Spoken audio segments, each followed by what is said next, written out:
Welcome back! We are so pumped. We have refreshed. I just saw Katie drinking some lemon water. And we are excited to dive into our next manual, everyone, which is setting up and teaching your BLC chapter. Now, we're really excited about this because we want to show you how it doesn't have to be scary. It doesn't have to be daunting. It doesn't have to be overwhelming because we have everything in order to make this as easy as possible for you to set up and get going on your BLC chapter. As you would have learned in the very first manual, there's the 10-step process, right? You have your info session. You're going to raise awareness about, hey, look at this opportunity. Come join. And then you're actually going to start teaching your sessions. Now, the sessions are the leadership training sessions where you're going to give skills and resources, activities, and fun stuff to your chapter members. And then once your chapter members are going through these sessions, that's where they're going to take the learnings that they've learned and apply them to their Believe Passion projects.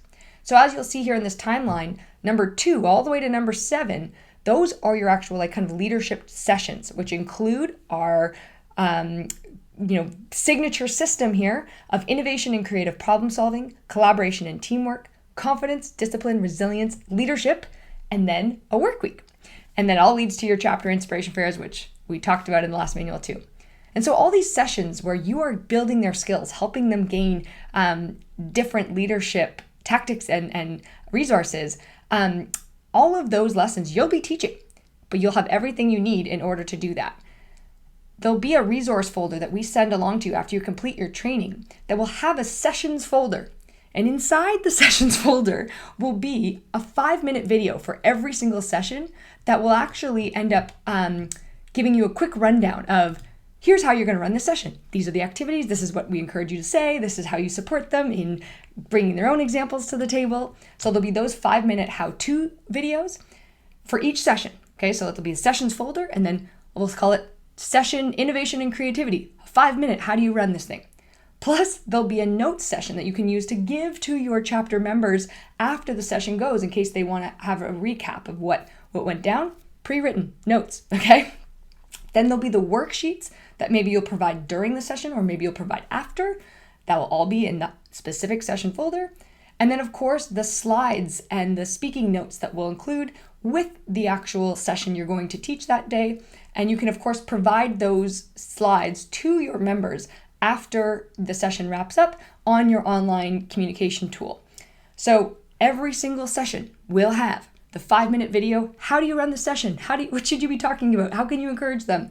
The worksheets that you might be using, the slides that you can use to carry the conversation, and then, of course, the notes that you can pass over to them after the fact to recap the whole session themselves. So that's everything that will be in for every single session. So you have everything you need. Next up, here's the full, I should have used this the whole time. So here you see it. 5 minutes how to run your sessions, notes, worksheets, and the slides that can be provided afterwards. So there's that one. Dipali, tell us how we're going to register our chapters. Yeah, so now you want to get your chapter started, you're going to have to register. And that involves 3 main steps, which we're going to outline. So the first is registering your chapter as a club and getting permission for it from your teachers or your principal, whoever you need to get permission from it, at your school. Then you have to determine how you're going to operate, where you're going to meet, all that fun stuff, how exactly you're going to run. So you have to determine your logistics.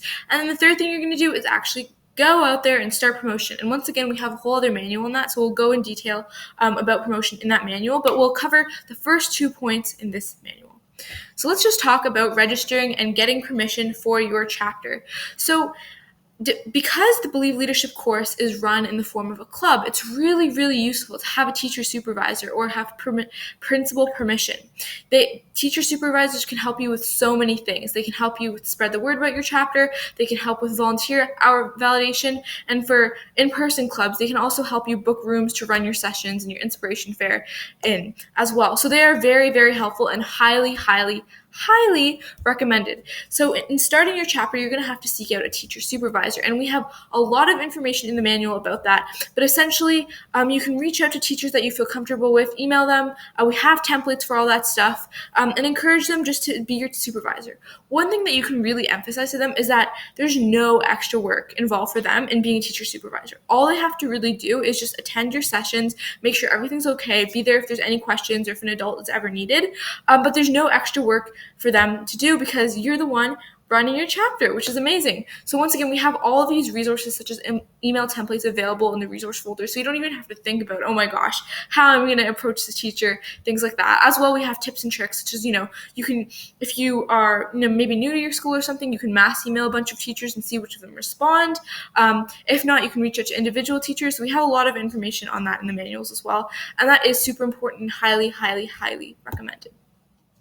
So if for some reason that's not possible, and you really have tried, like you really have emailed multiple teachers or tried to go to your vice principal to get permission, things like that, you can contact us and we'll tell you a little bit more about something called a community chapter option. But that is not, the first route. We want you to first please make sure you try to get a teacher supervisor. We only have a limited number of spots for chapters who are community chapters just because they require a little bit extra supervision from us. But so really, really try to get a teacher supervisor, use those email templates, reach out to teachers, and be consistent. Follow up as well. That's another thing. Teachers' inboxes are super busy. So if you don't get a response for a teacher within a few days, don't worry. Just send a follow-up and you might get a response as well. So be consistent. For sure. Okay, so the second step that we have here, is the operating method, and a little bit about the operating methods. Basically, what we're going to go over here is just the logistics of operating your chapter and kind of getting it into the groove of things.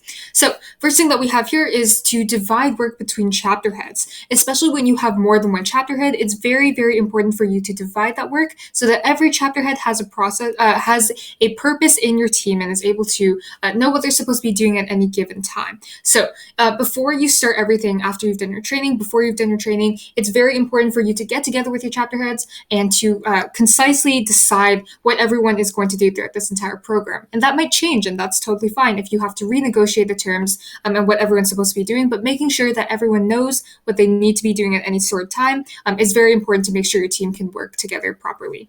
You'll also want to decide the where, when, and how of your meetings, right? So deciding where your meetings will be hosted, whether you are in person or virtual, which Sarah will touch upon in a second, when your meetings will be and how those meetings will be run. So a little bit more about meeting timing. It's really important that you will choose what will work best for your members.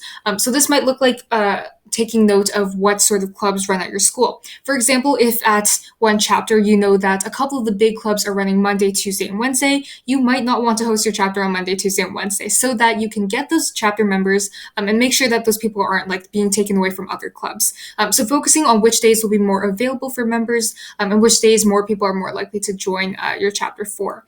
So things like those will be things that you want to consider, and also noting the timeline as well. The timeline is flexible, so throughout this entire course, the 10-step program, the entire timeline is flexible. It's completely up to you how much time you want to take, as long as it is within the school year and the spring cohorts. The timeline is 8 weeks, so that you would do 1 week per session and you would have extra time in between for whatever else you need. And you would do one session per week for about 1 to 1.5 hours, so 1.5 hours for each session. That we find is a good schedule for students to keep them in the groove, to keep them reminded of the program and have everything fresh in their heads, and also to help them develop their projects and have enough time to actually complete their projects, but in between the sessions. So that is the recommended timeline that we have, the 8 weeks, 1 session per week, which is 1 to 1.5 hours, 1 session per week, 8 weeks in total. So that is the recommendation, but you do not have to stick to that fully. Again, it depends on your situation, on your school, what's going on in your school, if there are any holidays, exam seasons, all of that. But make sure that you plan ahead of time so that you're able to make sure that you can minimize any sort of disasters or any sort of challenges in the way. Okay, so we've talked a little bit more about the days and times. Sorry, Sarah, do you want to say something in between? Yeah, really quick. I was just going to say, Katie mentioned how there is some flexibility, but that finish line that your chapter is getting to as your finish line as a chapter, getting to your inspiration fair. Now, you have to have your inspiration fair by a certain day. So while there is certain flexibility, there is kind of a deadline that when you need to have your inspiration by inspiration fair by in order to be included in the collective fair. Now, luckily, there are two seasons each year, the fall season and the spring season. But depending on when you started, you want to make sure you are wrapped up by the deadline that would be written into your manual, so that you can come to the collective inspiration fair, because you will now have hosted your chapter inspiration fair. So there is some flexibility, but there is ultimately still a deadline if you want to be included in the collective fair. Sorry, just wanted to make that clear, Katie. For sure. Perfect. Thank you. Okay, so the next part that we have here again is like, how can you implement the course into an existing school club? So as DePauli mentioned, registering a chapter at your school can be difficult sometimes. And if it's not possible to register as a full extracurricular club, you can implement it into some sort of existing school club. So for example, if you have an entrepreneurship club, an environmental club, or a social justice club, you may want to incorporate the 8-week timeline and insert it into that existing club's programming to run it as part of that club. So, for example, if you are implementing into an environmental club, something that you can do is have all your members create environmentally themed projects so that they are related to that club's mission and that theme. So things like those can help you to implement things if you aren't able to find a teacher supervisor, aren't able to set up a club on its own. So yeah, that's a little bit more about operating method, and that should be everything on the slide. Cool. Yeah. So as Katie mentioned, you'd want to join an existing club if you can't find a teacher supervisor who's willing to do this by itself. And actually, DePauli, I'm realizing that I might have cut you off earlier in the previous slide when we were talking about registering and getting permission, because we highly recommend you get your teacher supervisor.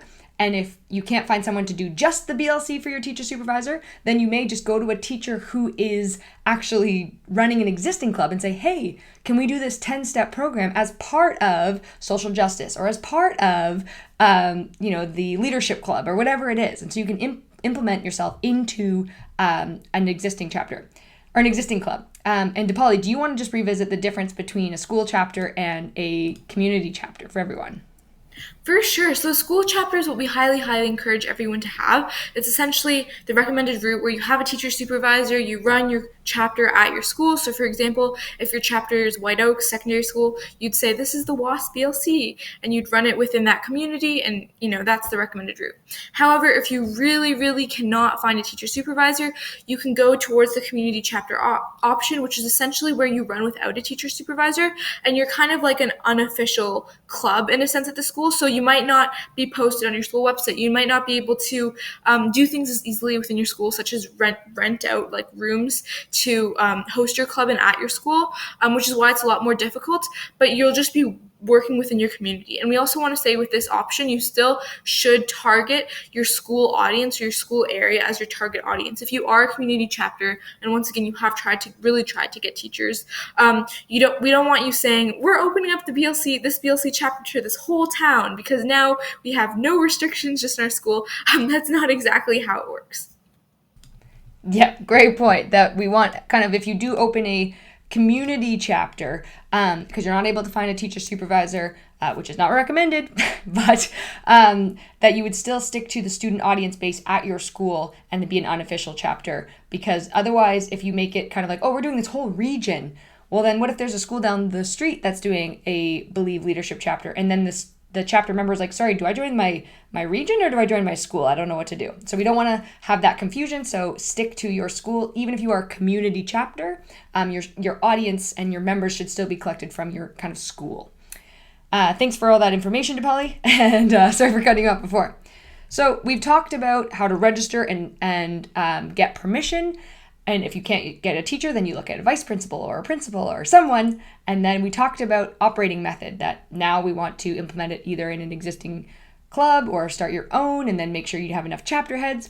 And then you'd want to decide whether you're going to do this virtually or in person. And so we've had many chapters be successful doing this virtually, where they meet after school virtually. Everyone joins in and they run through the sessions and they participate in breakout rooms and they do everything virtually. Now, we've also had, Katie and DePauli being some of them, people who have run this chapter in person. And the lessons are done in the classroom. And so you'd, after school, meet up. You'd go into a classroom, you'd run these sessions. All of the exercises you'd do like in small groups rather than in breakout rooms, which you would do virtually. So you get to choose how you want to run your sessions, whether it's virtual or in person.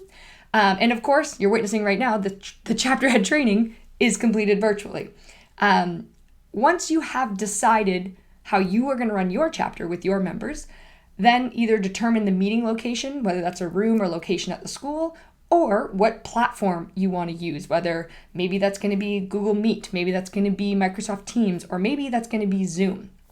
There's a range of different tools, and Believe Initiative does offer any Believe Leadership chapter head the opportunity to get a professional Zoom account. So then that way you can use that as your meeting grounds, which gives you access to breakout rooms and recording tools and all of those things that just make it easier to execute the program. So at request, you can write to the Believe Leadership admin, and we'll set you up with a professional or a premium Zoom account so that you can host your meetings on there if that makes it easier. Be mindful, though, that sometimes certain schools require you to only use Google, and they only let you use Google. And so maybe that is something that you just use your existing platform. So that's virtual or in person.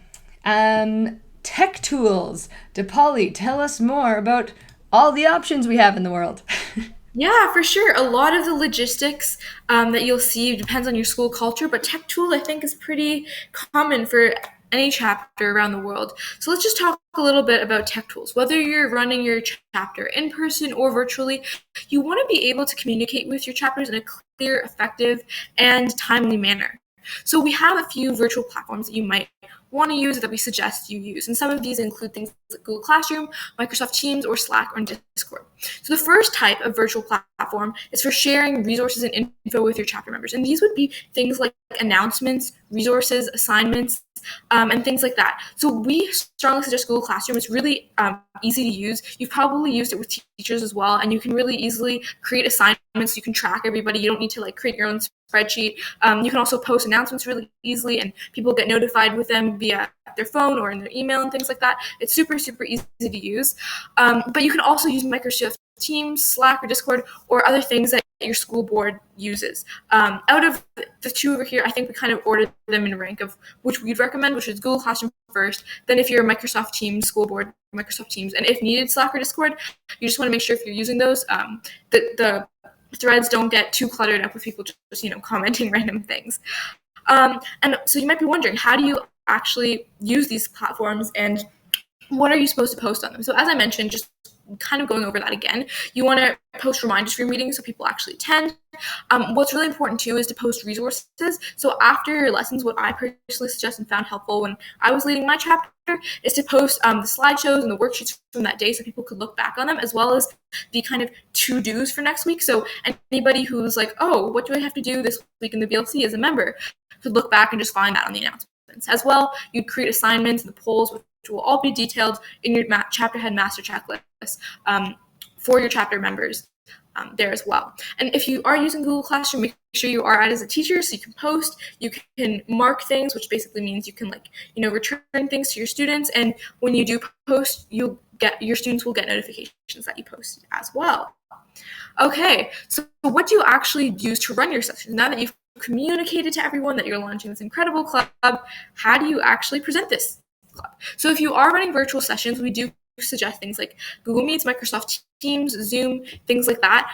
This one's a bit more flexible because I would say most video platforms are pretty similar. Just make sure if you can that you can do things like breakout rooms or recording if necessary. If you can't do breakout rooms, you can get your teachers to help with that if you're on Google Meets, or sometimes you can create separate meet links and things like that. As well, just to make sure if you are using Google Meets that sometimes there's a differentiation between school accounts versus personal accounts. So if you want everyone to join your Google Meet via their school email account, make sure you create the Google Meet with your school email account, because sometimes just for security reasons, school boards don't allow you with your school board email to join a Google Meet or a Google Classroom that was created with a personal email, as it's not as verified with your school board.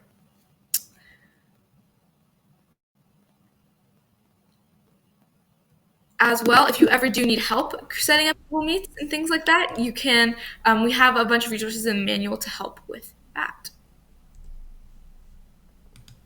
Perfect. Thank you, Dipali. Okay, so Dipali has already kind of covered under tech tools how there is already like a virtual platform. So again, like Google Classroom, I believe Slack and Discord, the Microsoft Teams, all sorts of those under tech tools. And then the second portion under tech tools would be kind of like your screen recording tools and your meeting platforms. Okay, so for screen recording tools, we have a couple tested tools and a couple unsuitable tools that we've tried and have realized aren't so great as they seem.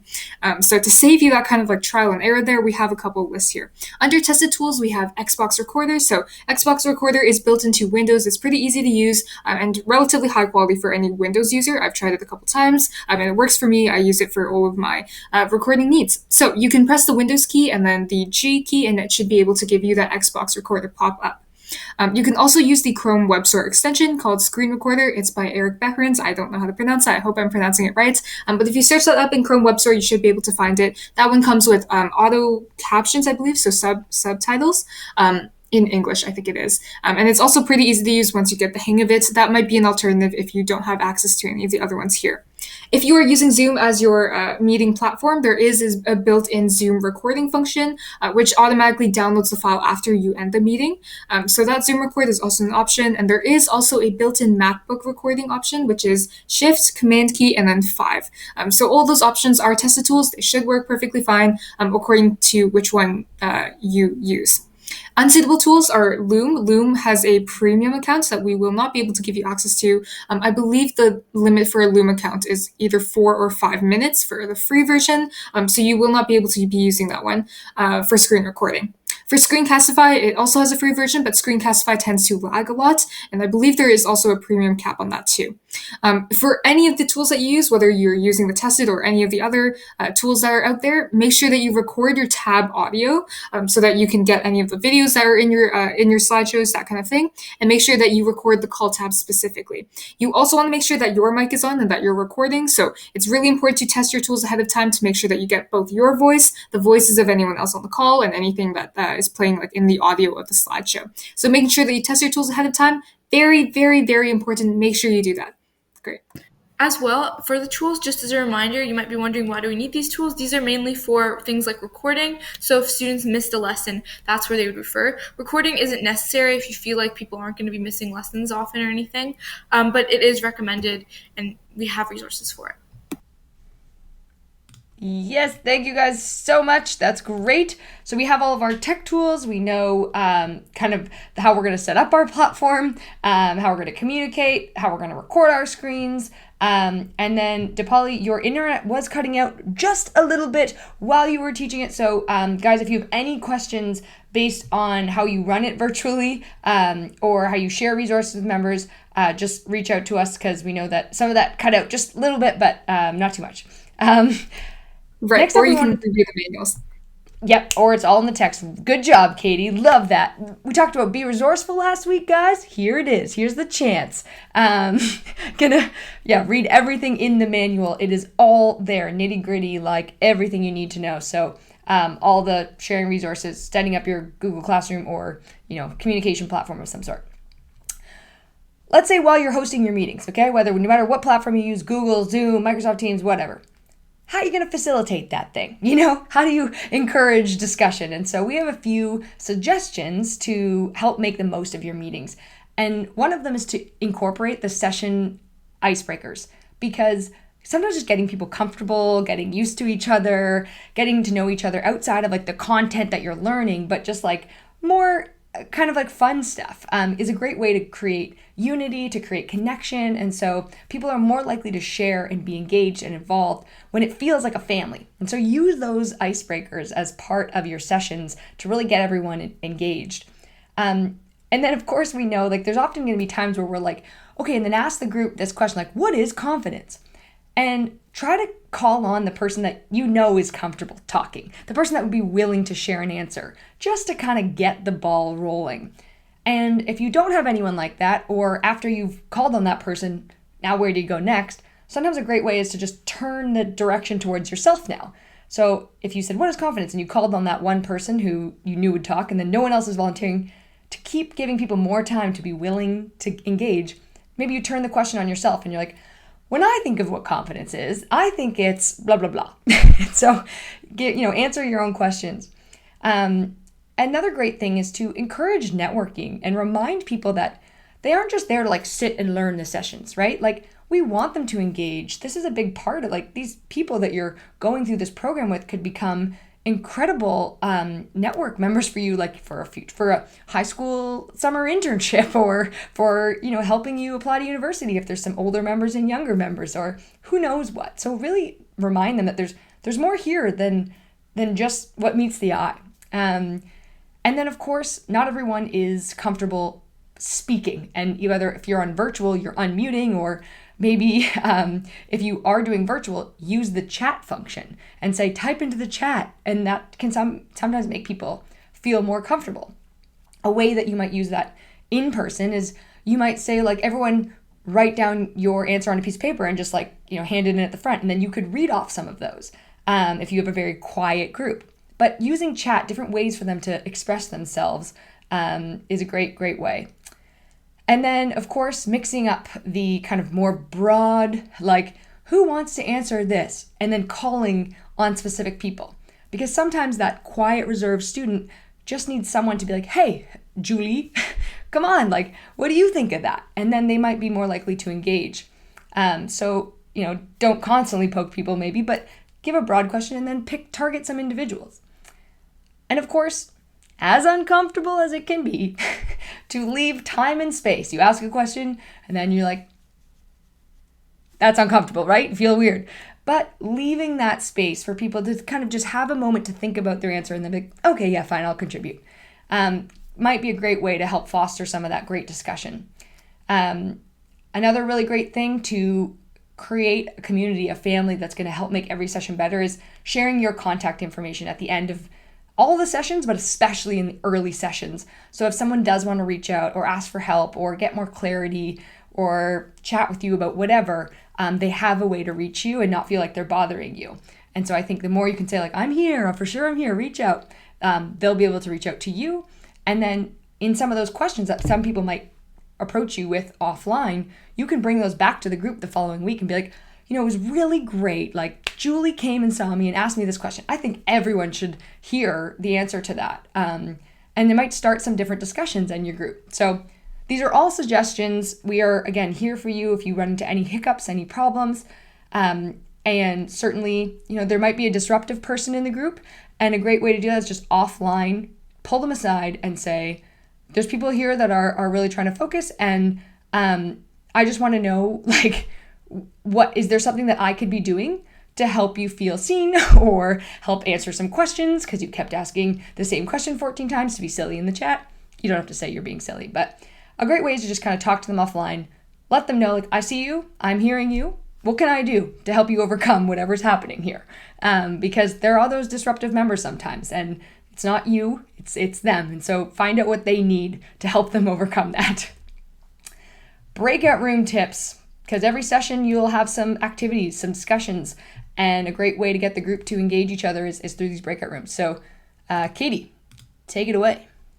Perfect. Right. Okay. So breakout rooms can be pretty tricky, especially like technically. There are a lot of different ways to do it, and every single virtual platform does it a little bit differently, but here we provide a couple different ways to do things. So Google Meet breakout rooms, there are actually two ways to do it. One, there is a built-in breakout room function, but if you don't have access to that yet, as it is a relatively new feature, you can create bit.ly links. So there is a platform called bit.ly online.